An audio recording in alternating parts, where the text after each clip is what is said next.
Hope all is well. We had some reports over the weekend. MRI on PJ revealed a high ankle sprain. So Baker will be the starter this week, along with Sam being the backup. And I'm very excited to get the guys back in the building.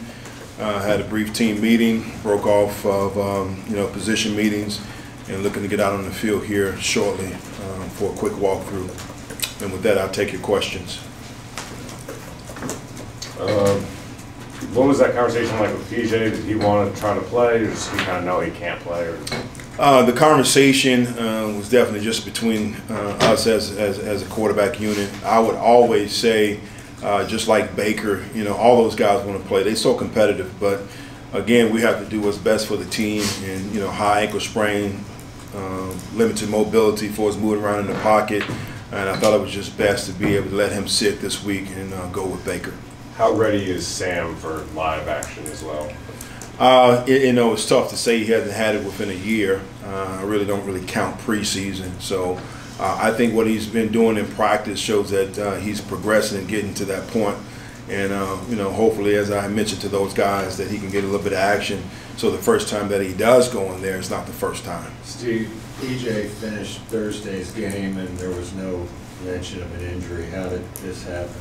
Well, it happened during the game, but he went back in there, and it wasn't anything that was reported because at the time he just sucked it up. He played through it.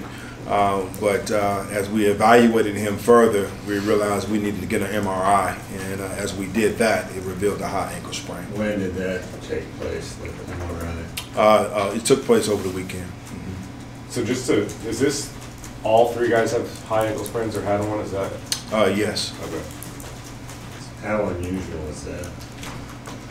It's hard, just with, again, all three at the same position, somewhat unusual, but, it happens. I can't really resort or say it's because of certain situations or one thing. There's a lot of tweets from guys around the league about, it was like hashtag safer fields or anything, something like that, about wanting grass fields in the NFL and not having turf. Do you think that plays a role in some of these here? I can't get into hypotheticals. I really don't know. We all have talked about, natural grass is just great, but, for whatever reason, a lot of teams have gone to the turf. So, we just got to execute and go out there and play. When you turn on the film, what do you see in Lamar Jackson? Dynamic football player, that can win at any time during the game. Great job winning with his feet. Does an outstanding job pushing the ball down the field. This is an offense that, very explosive and a nasty defense, so we're definitely going to have our hands full. And the challenge that we have coming ahead, but we're looking forward to it. So these #1 in special teams. So when you look at all three phases, it's a good football team in the Ravens. I know there's a new defensive coordinator in Baltimore, but how does Baker having experience and you having experience help you guys against the Ravens? A new defensive coordinator. Pretty much the scheme is still the same. Those guys are still physical up front. As I mentioned before, just dynamic across the board in what they do. A lot of tight press man. They're going to load the box, try to stop the run, and dare you to pass on them. So, Baker does have been in that conference, familiarity with the Ravens and that defense, and likewise myself being there for 1 year. So we're going to create a good game plan and try to put our guys in position to be successful. Where did Baker struggle in those first 5 games that you feel like he really needs to improve in for this game, or things that you've seen him improve in practice for the last month? Well, I think across the board, #1, it starts with protecting the ball. We got to do a great job of protecting the football, and that increases our chance of winning when we don't turn the ball over. And then again, I think we got to, as I said before, everything we do starts up front. We got to do a great job in really establishing the run game and getting Foreman and Chuba and all those guys running. And then when we do pass the football, great job of giving him a clean pocket, so therefore he can go through his progressions and get the ball down the field. Steve, how different is kind of the structure, I guess, of the offense now from when Baker was playing in it 5 weeks ago? I think we've, pretty much kept the scheme the same. We evolved in how we may call the game throughout. But from a terminology standpoint and the things that we build in for is giving guys the option to be able to get out of a certain place based off the look, all that's still the same. It was also announced that Dante Jackson had suffered the Achilles injury. First, how is his spirits, and then how do you plan on replacing that void left on the defense? Tough position, when you start talking about the corner position, and definitely a major loss for us. A captain, the guy that's performed and played well for us this year. Definitely disappointed. Season-ending injury. Spoke with him as well in length, but guys got to step up.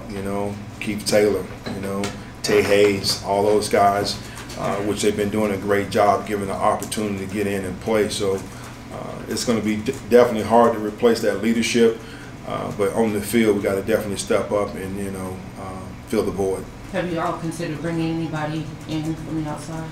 We talked. I think as always, again, just trying to continue to evolve at every position. And looking to try to see who's out there and who can we bring in to work out and see if they fit within our system. Dante have surgery? Yes, at some point, and we're going to try to, hopefully the sooner the better, just so we can try to get him back, next year.